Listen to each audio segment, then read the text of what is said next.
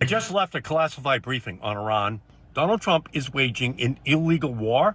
Trump is lying about Iran's nuclear capacity. He's lying about Iran's missile capabilities. Donald Trump broke his promise to the country when he said he wasn't going to drag us into additional wars. Netanyahu decided to strike Iran. And so here we are. What Americans want is health care. They do not want to spend billions in taxpayer dollars to bomb Iran in a war that already tragically resulted in the deaths of American service members. Trump administration has no plan in Iran. This illegal war is based on lies, and it was launched without any imminent threat to our nation. Donald Trump still hasn't given a single clear reason for this war.